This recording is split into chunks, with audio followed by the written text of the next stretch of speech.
135 and a half. 135 and a half. Oh my God.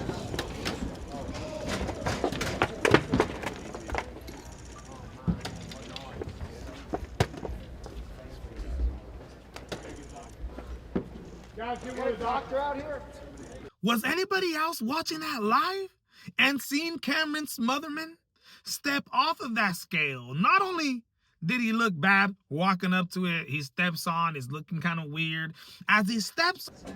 135 and a half. 135 and a half. Oh my God. And begins to collapse face forward. And as they're trying to turn him on his back, his face looked like it's having a seizure. I was tripping out. Usually, by the way, this is the UFC 324 early morning weigh-in show that just went down right now. Cameron Smotherman is supposed to be fighting on the early prelims against Ricky Teserios. That fight is now canceled. Yes. We've seen this before. We've seen fighters step into the scale, and as soon as they step back, they step off, they just collapse straight to the ground. Boom. It's happened before.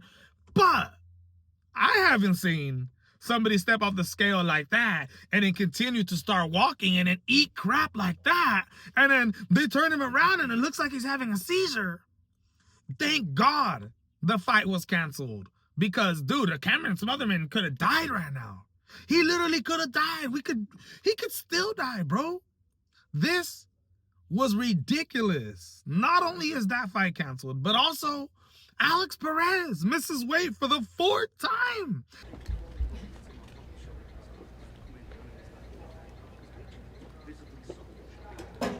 128 and a half. 128 and a half. The official weight for Alex Perez, 2.5 pounds over the non-title flyweight. That fight is still going on, but Alex Perez needs to forfeit 25% of his money over to Charles Johnson. And not only that, but you're talking about a guy who is 1-5 in his last 6 fights. Go look at his resume. Look at all the canceled, postponed, missed weight. Every single goddamn thing. All the fights that have been stopped when it comes to his career.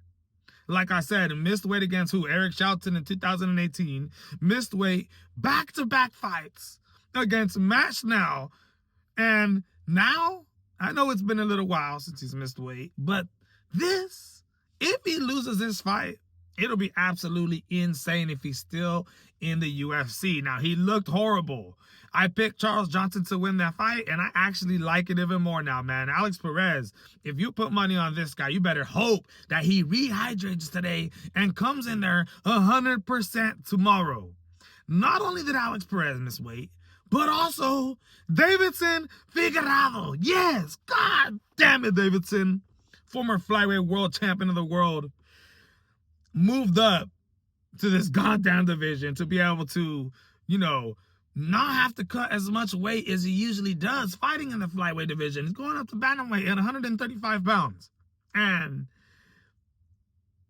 not only has it been tough in this division for him to really, you know, have the same success that he had in the flyweight division, but now he's missing weight and not looking good. You know, the dude was hopping and walk up the stairs. He didn't look good at all. Stepped into the scale, was getting off the scale. I don't know. Sometimes these UFC fighters know that when they miss weight, it's a real bad look. So sometimes you've got to look like you're suffering. So that way the UFC and Dana White can at least see, well, at least he tried. Rather than somebody like Brian Battle who was just stepping on the scale and wasn't even owning up to it, right? Going on podcasts out there and talking about how, So I do think Deiveson Figueiredo, though, is definitely affected from this weight cut. I think going into this fight against Umar Nurmagomedov, it's a horrible look.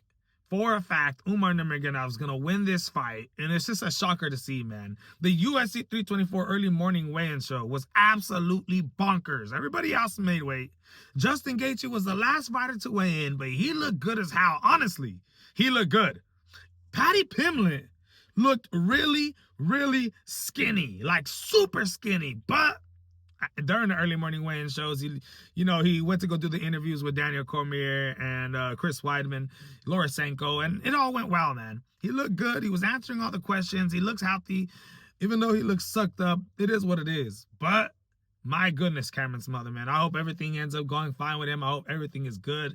But damn, that was one of the most craziest early morning weigh-in shows I have seen of my life. And not just that, but to start the Paramount Plus deal. My goodness, my people. Let me know what you guys think. This is the MMA Boxing Addict channel.